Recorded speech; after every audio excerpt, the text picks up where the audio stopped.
Marvin, Start. start, Marvin. As you say, this is not Connor.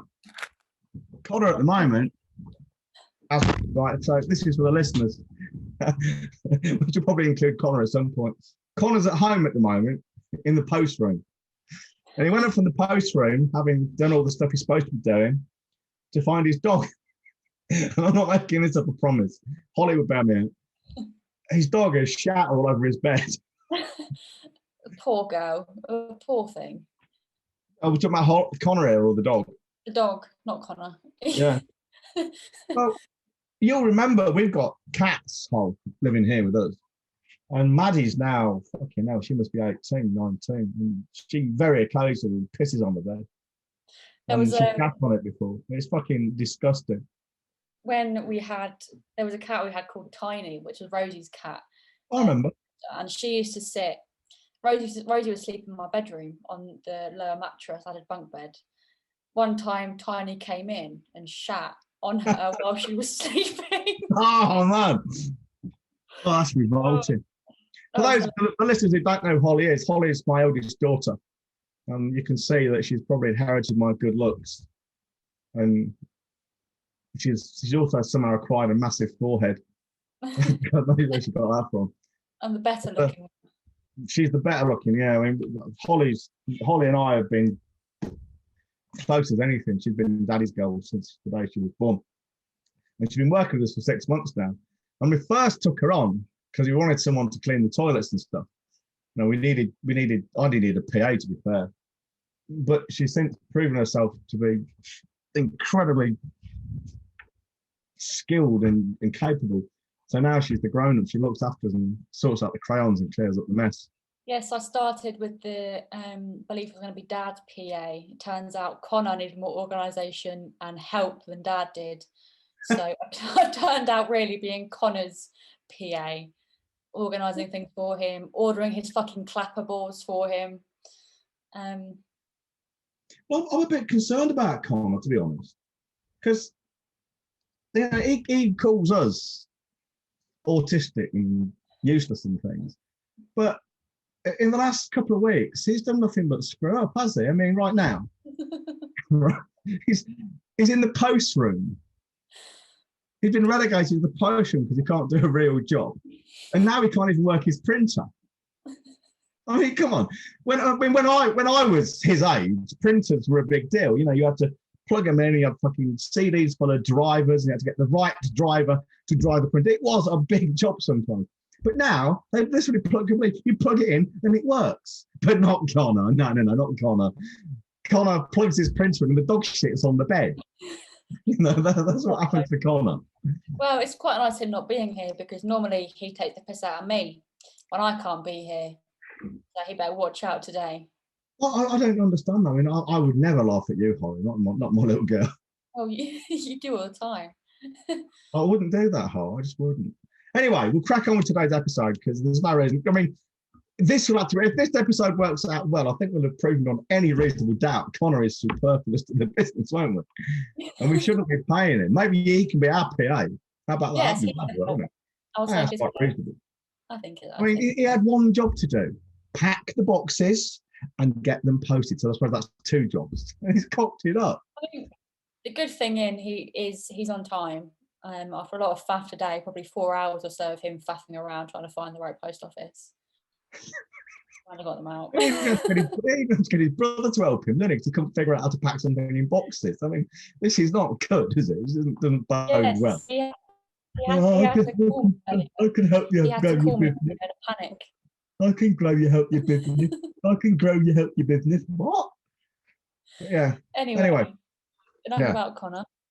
Yeah, let's leave the poor man alone. Let's leave these boxes and dog shit. So, what we're talking about today, Hol? So, what I want to know is, first, what false modesty is. Yeah, I was talking about this to Connor a while back. Every now and again on LinkedIn, what you'll get someone who'll post this self-effacing post about, I don't consider myself to be an expert. There's no such thing as, and this was actually specific to marketing, I'm not a marketing expert.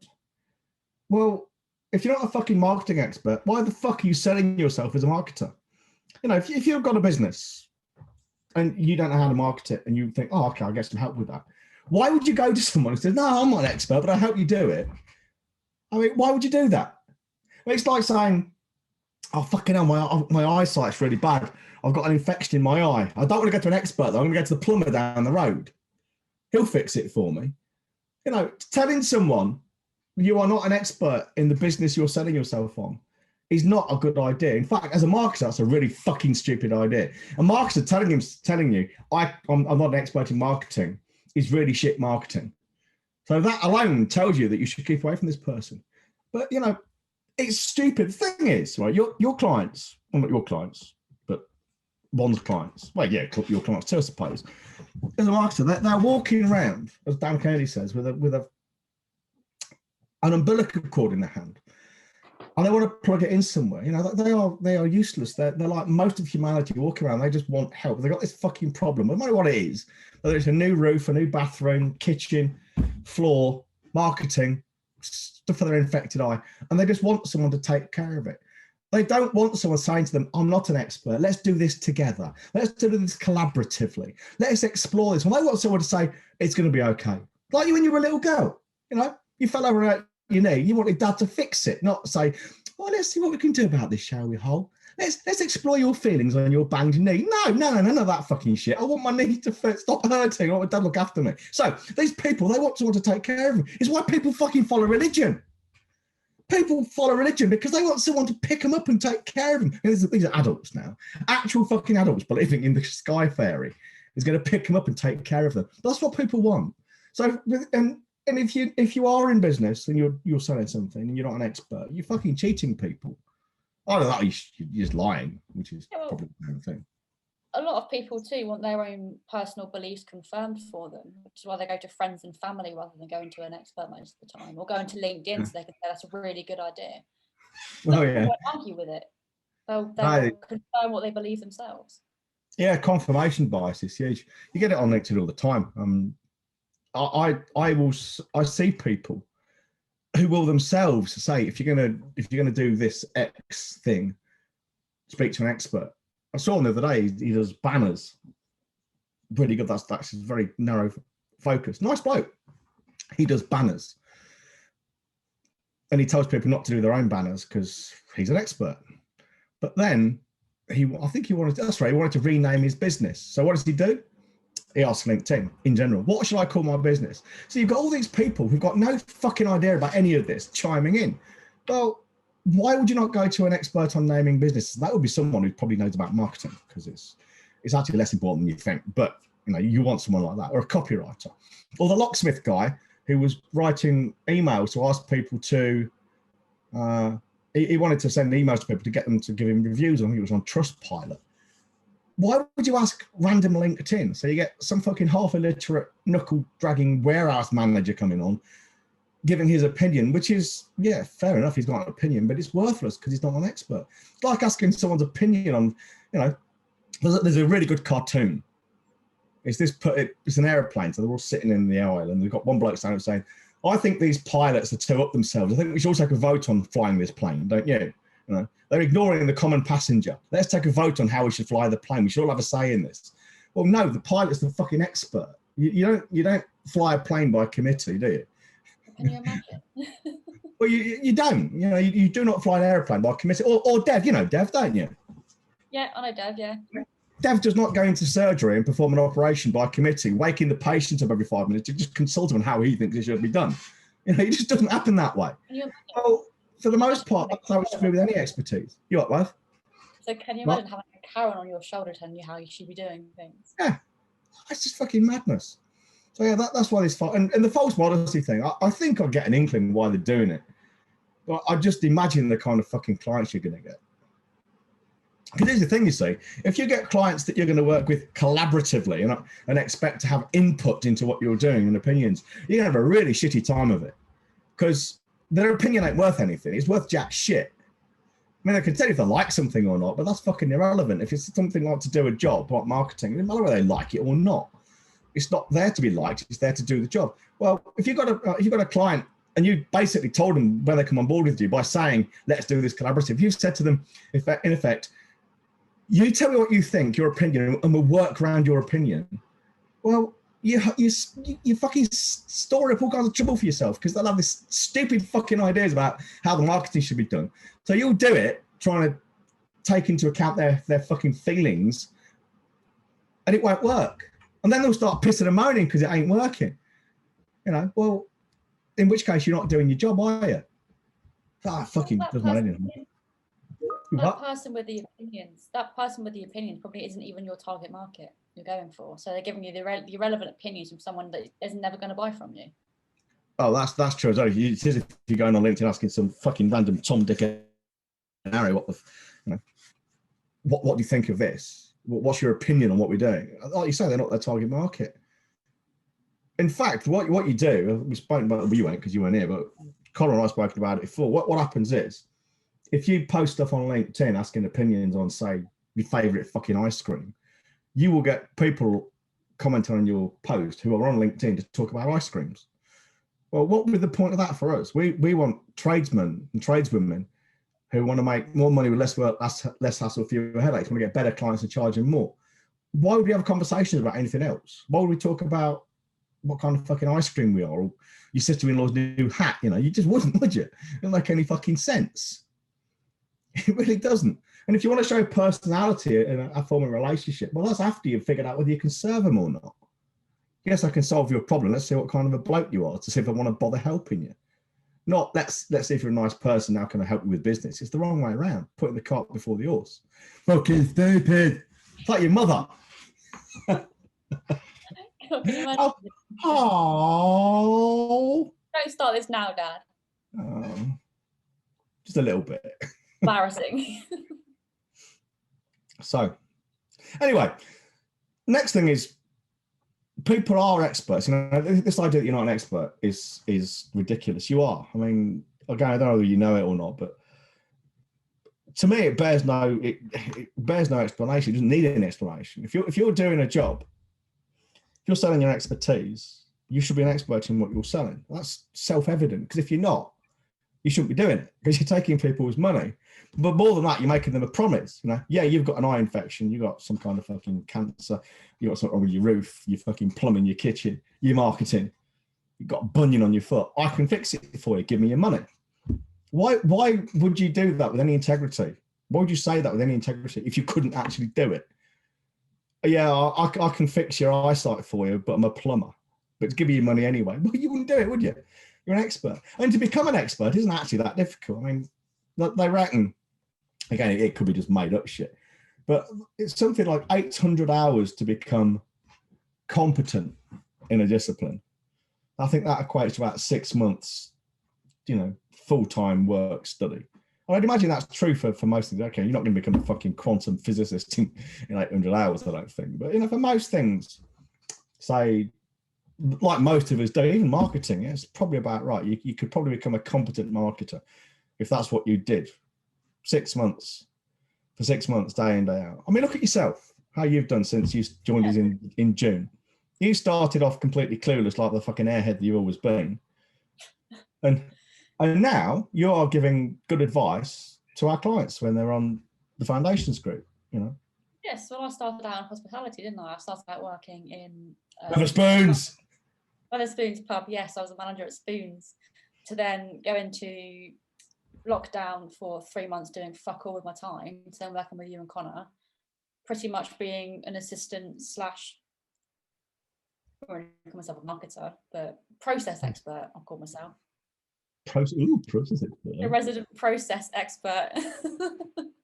Doesn't suit you being Aspie, does it? Being fucking process. Yeah. Oh, I want to word with you, by the way. You were fucking laughing at me yesterday because I have the same thing to eat 4 times a day.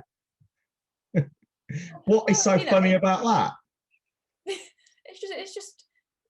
I can see why. I wouldn't say I would never do it because maybe I will do. I can eat the same thing for dinner 5 days in a row, but I've never attempted to eat the same thing 4 times a day. I probably could.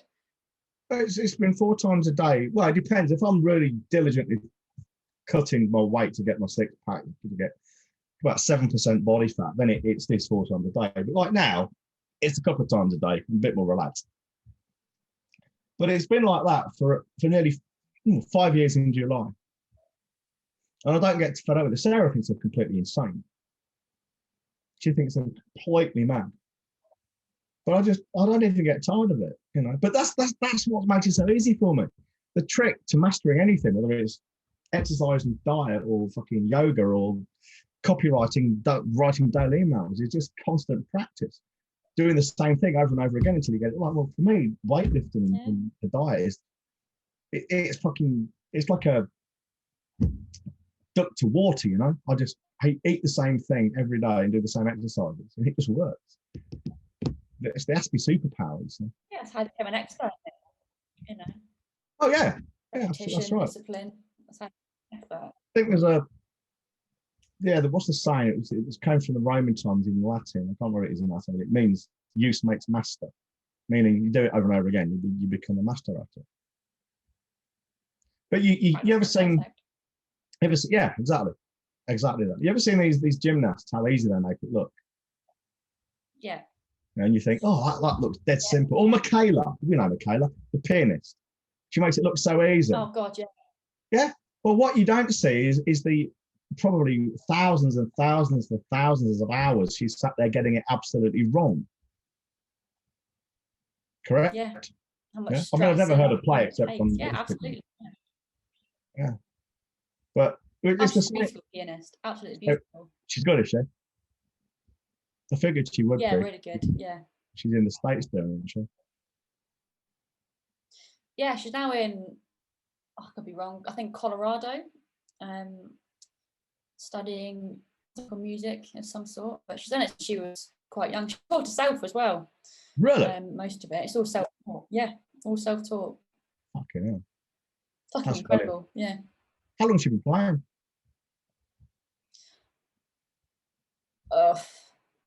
At least 13 years, I want to say.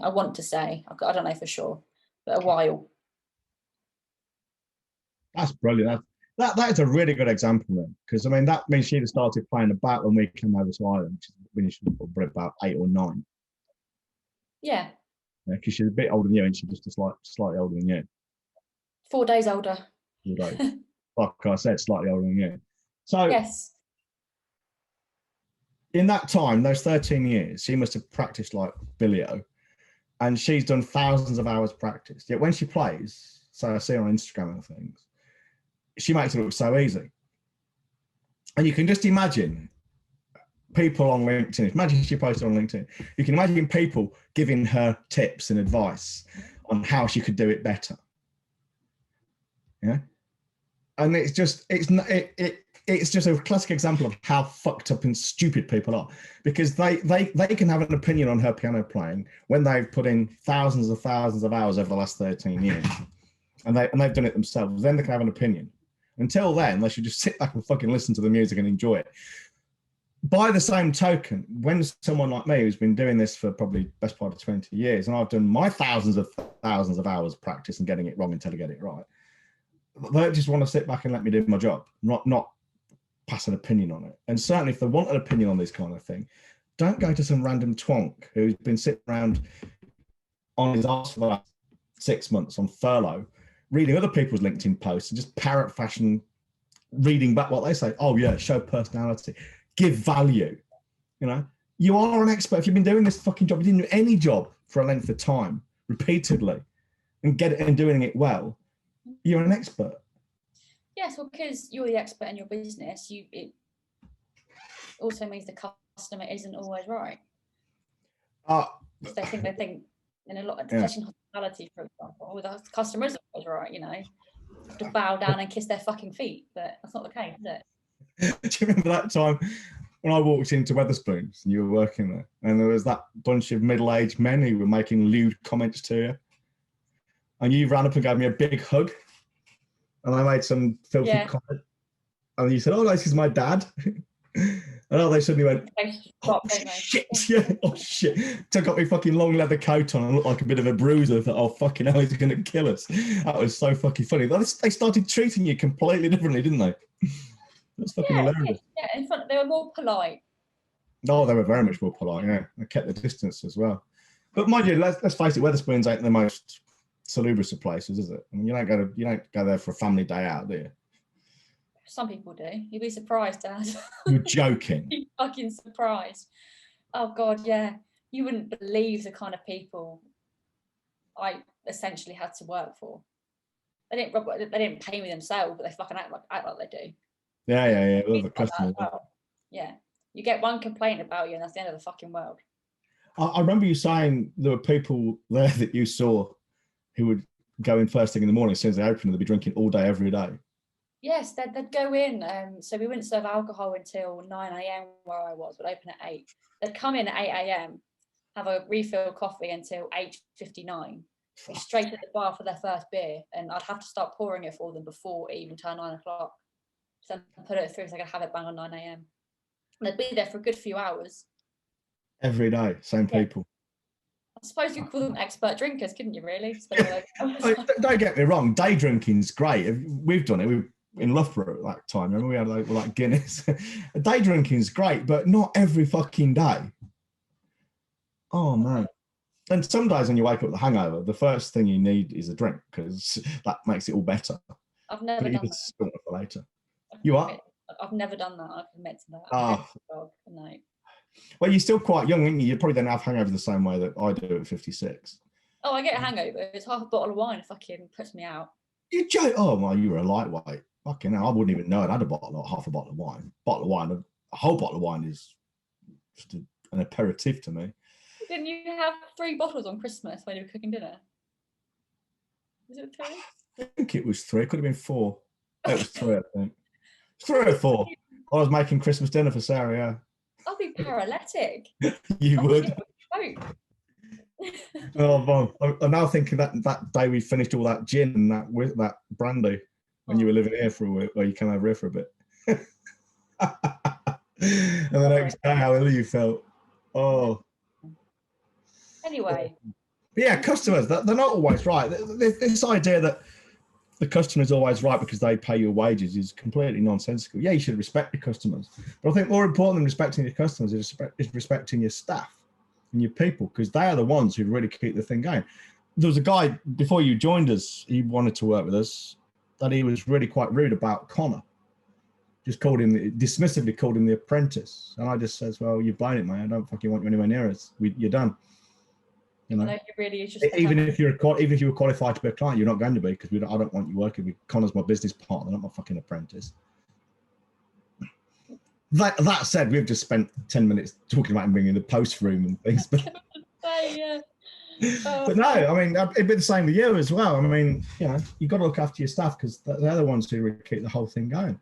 But the idea the customer is the customer more often than not, unless it's something where they quite legitimately have an opinion, like what colour bathroom they want, that's fairly superficial. That they don't get to tell you how you put the thing together.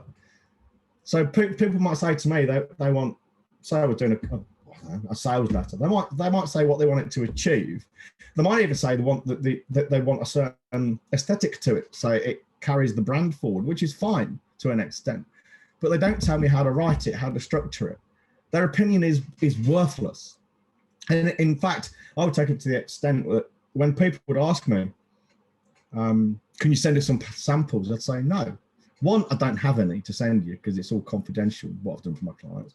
And 2, even if I sent it to you, well, the second thing is it's a lot of work for me to put together because I need to know what you want so I could figure out what samples they are, and I'm not doing that work for free. And the third thing is, even if I sent you something, you're not qualified to judge it. All you could do is tell me whether you like it or not. Whether you like it or not isn't the point. It's not there to be liked. It's there to do a job. So you're not qualified to have any fucking samples. If you could do it yourself, if you could judge it, you'd be doing it.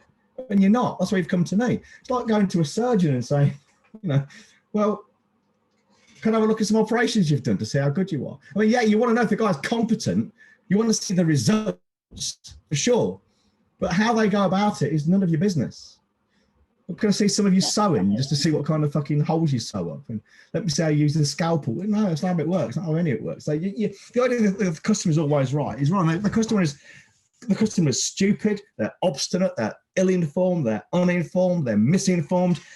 they're dishonest, they are confused, they are tight-fisted. There are a lot of things, but right is not fucking one of them. It really isn't. Because they're fucking stupid. Yes, you're not wrong. You are not wrong. I'm not going to do the 1 minute hate today either. Oh no, why? Why? Because I'm in too good a mood. You can't just not do the 1 minute hate. Oh, yes. Who's the boss here? Hang on. Well, I am. I'm a grown up. That's a good point, actually. Oh, I do the 1 minute hate. Have you got a timer? Hang on then. Let me get one up. God, I'm not as prepared as Connor. Yeah, see? I haven't got time to be that prepared. See? No, that's right. He just sits in the post room most of the time twiddling his thumb. Oh, exactly. It reminds me of. Have you seen Better Call Saul? Yeah, no, yeah, I have, yeah. He's Saul Goodman, works in the post room, remember? Oh, God. I do wonder how the hell he puts up with us sometimes. He knows which side his bread's buttered. What if it wasn't working with us? What do you think he'd be doing? He'd be working at Asda stacking shelves. That'd be me as well, to be fair. That's true. That's a good point. Right, are you ready? I'll count you in. I'm fucking ready. 3, 2, 1, go. 1 minute timer. Social justice warriors. Everyone knows what social justice warriors are. It's people who walk around looking for something to be offended by all the fucking time. Can you imagine what a miserable, sad, depressing, unhappy life you have if every time someone says something, you're running through this fucking filter to say, should I be offended by that? I remember, and you remember this too, I'm sure. One girl, she reckoned I was a spousal abuser, a child abuser, all the rest of it, simply because I didn't agree with what she said. Do you remember that? And you were apoplectic with rage when she said, well, my kids must have had a really shitty life with me as a parent. She is a quintessential social justice warrior. And she once told her boyfriend, when she asked him, what do you think? He turned around and he said, I don't know. You tell me, I'm sure what I'm supposed to think. And we know this is true because it was her dad who was at the dinner table with them who told us that she had said this. Social justice warriors are the most uninformed, misinformed, stupid people you can possibly fucking imagine, because everything they do, everything they say, everything they believe is filtered through an ideology. We finished, haven't we? Filtered through ideology and opinion rather than facts. Speaking of social justice warriors, for the people that have seen the YouTube clips, probably seen Connor's hair. This is the one thing we've called him quite a few times, the fucking social justice warrior, with the way he looks. He does, doesn't he? Yes, he was. What did I call him yesterday? I can't remember. It was not a paedophile. I can't remember now. He's all up. He got it wet, and then it had dried, so it was all fluffy. It was out the back of his. That's why I called him a hipster. Oh, yeah. It was hanging out the back of his fucking baseball cap like a fucking ponytail. Honestly. Do you think he's managed to get the shit off his bed yet? I don't know. He'll be lying there all night going, what have I missed any? Get it on his pillow or something. That poor dog. Fucking poor dog. Talk about poor Connor. He's got shit all over his bed. It's like it could have been his girlfriend who did it, really, just blaming the dog. Do you remember, talking about bed, do you remember that time I was over at yours looking after you while your mum was on holiday? And yes. the cat gave birth on the bed. Oh, yeah, you were having a nap, weren't you? That's right. I was having a nap and the cat was on the bed with me and I didn't think anything of it. I can smell fucking blood. Is the cat's had on a fucking hemorrhage. And I looked down, there's fucking kittens all over me. The cat gave birth. It was a lovely little thing, little sausages, weren't they? They were white sheets as well, I think, from what I can remember. I don't remember, but that was interesting. All right, so I guess we're done. Keep it short, because we ain't got Connor and your crap. So actually, seriously, what I'm in today, yeah. Not too much of a... Seriously, tell the listeners, because Connor and I are going on about this stuff all the time. What's it been like coming in from the outside, looking in as an outsider into the business and seeing your old man working like this? So it's a bit of an eye-opener, I guess. Well, because you're always so consistent, seeing you in this way hasn't been very different. Working with you has been an eye-opener, mainly for the way you both operate. it's so much more laid back. Laid back in the way that you know what the rules are, but if you fuck up, then there's no real consequences, but sort it out basically. But it's been great. It's been great. I have those times when I look at the outside world now and think people are so fucking stupid. How was I one of them before this? And because I won't deny that. Other than people that did think had a woe is me attitude, the world does me a favour, social justice and all that kind of shit. But then working with you and Connor, I realise how important selfishness is, how important it is to mind your own fucking business as well. Yeah, you're right about one thing about being consistent, because, you know, I know a lot of people. I mean, I've worked in this industry for a long time, and I've done a lot of work with this so-called personal development gurus, especially over in the States. I know I've worked with some big names, and I know other ones as well. And the thing I've noticed about a lot of them is they talk a good game on stage, but in their real lives, their personal lives, once they're out of public view, they're a nasty bunch of people. They are not congruent at all.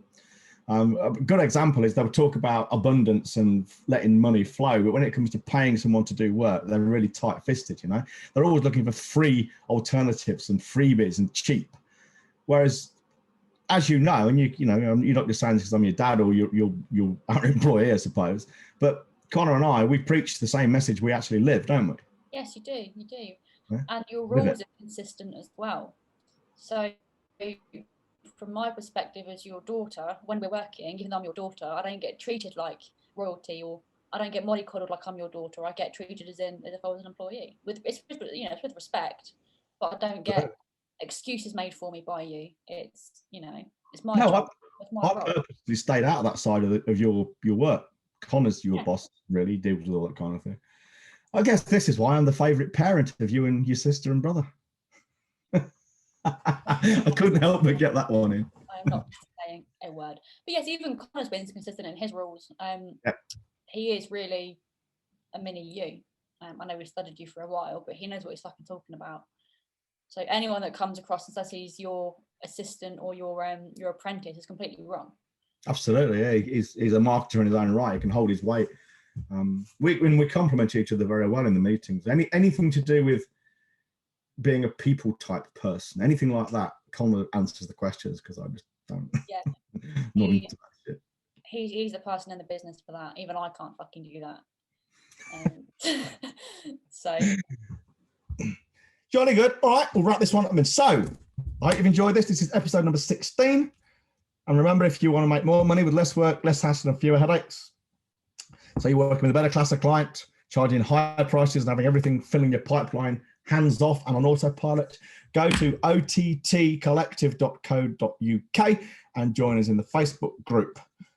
And in the meantime, stay safe, stay inside, wash your hands. I hope you've enjoyed it with Holly and not Miss Connor. And don't shout on your fingers. See you later. Ta-ra.